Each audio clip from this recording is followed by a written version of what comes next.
So, hello everyone, welcome back to my new vlog. र guys तपाईहरुलाई चाहिँ स्वागत छ मेरो अर्को भ्लगमा। र गाइस म चाहिँ अलि यतिको बसिरहेको छु, भर्खर मैले नास्ता सास्ता खाएर बसेको अनि आज चाहिँ मैले बाहिरदेखि भ्लग स्टार्ट गरिदिएको। अनि त्यही गाइस अहिले चाहिँ म यतिको बसिरहेको छु। अब चाहिँ म लुगा सुगा धुन्छु अनि त्यसपछि के गरिन्छ हेर्नु चाहिँ। सो गाइस अहिले चाहिँ मैले लुगा सुगा धुइसकेको छु र अब चाहिँ म नुहाउन जान आँटेको। अनि नुहाइसकेपछि फेरि राजा जानुपर्छ गाइस। र गाइस अब चाहिँ म नुहाउन गएको। सो गाइस अहिले चाहिँ भयङ्कर हावा हुँदो रहेछ। अहिले चाहिँ अहिले चाहिँ कस्तो चल्यो, म माथि लुगा सुकाउन गएको थिएँ, म झन्डै मलाई नै उडाइदियो हो, भयङ्कर चल्यो त अहिले। म चाहिँ अहिले यत्तिकै यहाँ बसिरहेको छु। अहिले चाहिँ म बजार जान आँटेको अनि आज चाहिँ बजार हो अनि त्यही हो अहिले बजार जाने। अनि मैले चाहिँ लुगा किनेको ठाउँमा मेरो पेन ल्याएको थिएँ, त्यो पेन चाहिँ त्यहाँ लाउँदाखेरि ठिकै थियो।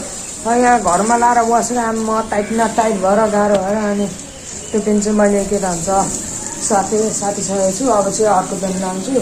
हिजो दिएको थिएँ पेन तर भन्छ त्यही हिजो दिएको थिएँ नि भाइ भोलि आउनु भन्नुभएको थियो दाइले। अनि त्यही हो आज जान्छु, अहिले जान्छु म। अनि मैले चाहिँ त्यहाँनिर नङ पनि छेर्छु, हेर्न सक्नुहुन्छ। अरू कान छेर्छ, म नङ पनि छेर्छु, कान पनि छेर्छु।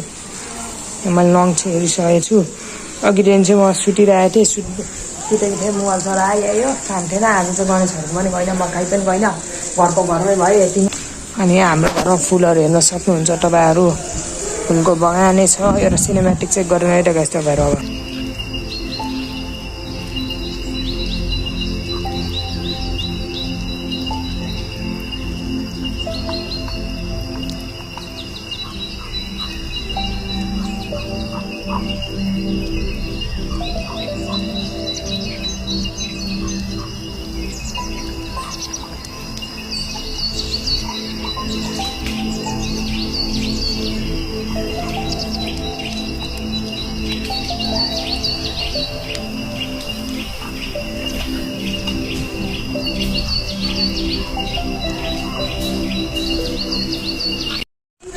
सो गाइस अहिले चाहिँ म अब बजार जान आँटेको। म र मम्मी चाहिँ यहाँ हुनुहुन्छ अनि म र मम्मी चाहिँ बजार जान आँटेको।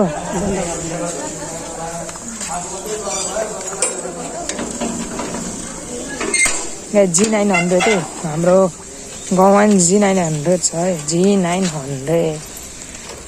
तर होन्डाको स्टिकर चालिरहेछ के हो के भन्नु त्यही हो। सो गाइस म चाहिँ बिर्ता बजार आइसकेँ। अनि त्यही गाइस म चाहिँ बजारमा जाने, मम्मीले चुरा किन्नुहुन्छ, त्यसपछि पेन लिन जान्छु गाइस म चाहिँ। बजार चाहिँ आज त्यति साह्रो लागेन, यो चाहिँ नयाँ बजार हो, पहिले उतातिर बजार थियो, अहिले चाहिँ यतातिर लाग्छ बजार। आज त्यति भिड रहेन रहेछ, दोकान पनि कतिजनाले खोलेको छैन आज, खालि नटर प्याक हुन्छ यहाँनिर। सो गाइस अहिले चाहिँ म मासु लिन आएको छु। मैले चाहिँ भेज चाहिँ साटिसकेँ अनि त्यही हो अहिले चाहिँ म मासु लिन आउँछु। अब मासु लिन घर जान्छु के रहेछ। सो गाइस म चाहिँ घर आइसकेको छु, मासु सासु भेजहरू लिएर म घर आइसकेको छु गाइस। यहाँनिर चाहिँ मासु छ अनि भेज पनि यही छ। बाबा चाहिँ भैजा नेपाल हेर्नु हुँदो रहेछ। सो गाइस हाम्रो घरमा चाहिँ आज बाबाले पक्कु बनाउनु हुँदैछ। तपाईँहरूलाई म एक दिन पक्कुको रेसिपी दिन्छु। ठुलो ठुलो मासुमा खोइ के हाल्यो अरे, के मसला हाल्नु यसमा? यसमा जिरा धनियाँ धुलो गरम मसलाहरू होइन, अनि एउटा स्पेसल मेरो मसला पनि स्पेसल मसला हालेको होइन। अनि यसमा घिउ, अब दही, अदुवा लसुन पेस्टहरू, स्पेसल उमेश स्पेसल मसला पनि एउटा हालेको छु मेरो यहाँ। लङ सुङ्गेलहरू त सब त्यो त सबैले पाइहाल्छ, स्पेसल मसला त पाउँदैन नि त, त्यो चाहिँ मेरो आफ्नो स्पेसल मसला हालेको। कुकरले हरेक कुरो सबलाई सिकाउँदैन, एउटा एउटा स्पेसल चिज आफू राख्नुपर्छ क्या यहाँ। अब चाहिँ पुरै पकाउन नि अर्कै टाइपको खोइ के पारेर पकाउनुपर्छ, पुरै छोपेर माटोको भाँडामा पकाउन त झन् राम्रो। तर हामी चाहिँ अहिले कराईमै पकाउनेछौँ। त्यही तपाईँहरूलाई चाहिँ म एक दिन यसको रेसिपी दिन्छु।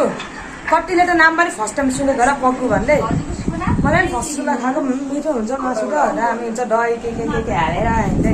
एक दिन म तपाईँहरूलाई रेसिपी दिन्छु, मै बनाएर तपाईँहरूलाई देखाउँछु एक दिन। अनि त्यही हो अहिले चाहिँ भैजफ नेपाल हेर्दैछु म। सो गाइस म चाहिँ अहिले आटा मुस्न आँटेको। त्यो मासु बनाउँदाखेरि मासुको त्यो साइडमा के भन्छ त्यो भाँडा हालेर के छुट्नुपर्छ अरे, त्यो माथिको भाँडालाई। अनि त्यही भएर म चाहिँ अहिले आटा मुस्न आँटेको। त्यही भाँडालाई सिल गर्नुपर्छ। अहिले हेर्नु यता भाइ के गर्नुहुन्छ बाबा हामीले।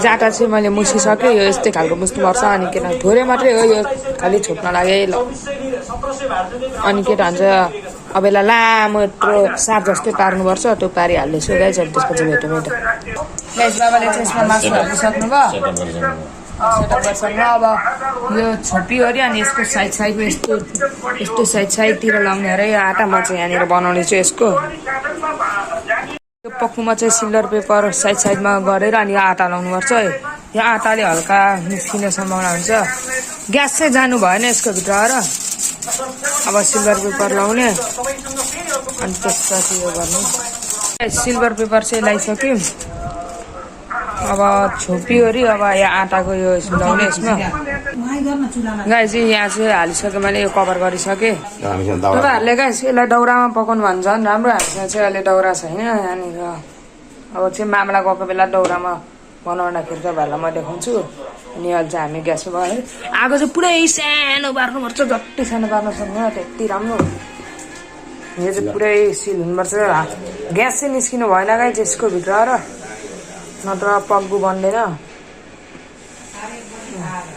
गाइस यो पकाउन चाहिँ 1 घन्टा 2 घन्टा जति लाग्छ यो अहिले चाहिँ 1.5 घन्टा लाग्छ किनकि यो थोरै नै छ 1 किलो जति छ अनि यो पकाएर यो अब त्यसलाई फ्रिजमा राखेर भोलि पर्सिसम्म दसैँभरि 4-5 खाँदा मजाले हुन्छ आनन्द पानी बिनाको हो यो तर हामी चाहिँ दसैँसम्म खाँदैनौँ यो भोलि नै सिद्धिहाल्छ आज राति नै सिद्धिन्छ भन्छ यो चाहिँ यसले चाहिँ भापले मात्रै पाक्ने हो यो केही गर्नु पर्दैन अब सिपेक भयो भापले चट्ट पाक्छ मजाले सो गाइस यो पक्कु चाहिँ भइसक्यो कति 1.5 घन्टा लाग्यो नि 1.5 घन्टा पछि यो रेडी भइसकेछ अब हेर्नु है त्यो दबाएर कस्तो भयो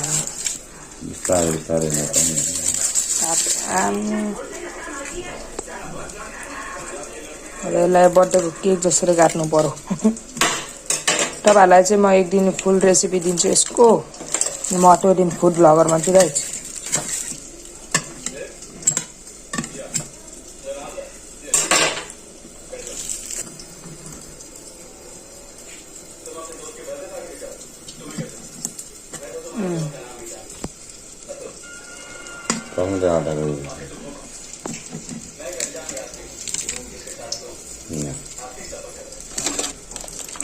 पक्की चाहिँ रेडी भइसक्यो यो चाहिँ यस्तै हुन्छ हेर्न सक्नुहुन्छ तपाईँहरू पाकिने के हो पाकिसक्यो होला नि मजाले पाकेको छ नि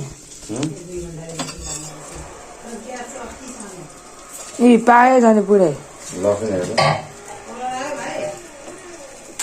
कलर त त्यही जस्तो हुन्छ यसको कति 3 वर्षपछि बनाउनु भयो नि तपाईँले यो पक्कु चाहिँ बनिसक्यो अब चाहिँ म खाना आँटेको खाना खाइसकेपछि म गणेशकोमा जान्छु हजुर गाइस म चाहिँ भात खाना आँटेको यो पक्कुहरू ठुलो पिस छ त्यही भएर अहिले कम्ती ल्याएको अहिले अझै खानुपर्छ एकछिनतिर टन्नै छ मासु त अहिले एकछिनतिर खानुपर्छ अहिले चाहिँ म जुत्तामा लेस लाउँदैछु अब जुत्तामा लेस लाउँछु अनि त्यसपछि एकचोटि दसैँको लुगाहरू लायो ट्राई गर्छु कस्तो देखिन्छ भन्दै म सुनेर आएको छु बाबाले कपाल काट्नु अनि बाबासँग आएको भन्छु अनि अब यसपछि बाबा काट्नुहुन्छ कपाल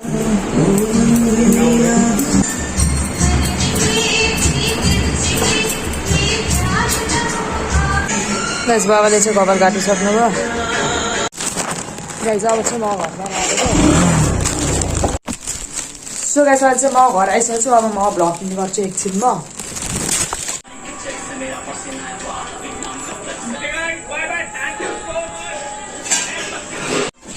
सो गाइस तपाईँलाई मेरो आजको भिडियो कस्तो लाग्यो कमेन्ट गरेर भनिदिनु गाइस आजको भिडियो चाहिँ मेरो सिम्पल थियो घरमा पक्कु सक्कु बनाएँ अनि म बजार गएँ घर आएँ त्यति नै हो अनि त्यही लक्कीहरूलाई पनि भेटिनँ आज मैले लक्की गणेश पहिला पनि भेटिनँ र गाइस अब चाहिँ मेरो डेली भ्लग आउँदैछ एक दिन चाहिँ मिस भयो भ्लग के हुँदैन गाइस अब आउँछ अझै आउँछ ल गाइस बाइ बाइ गाइस अब चाहिँ म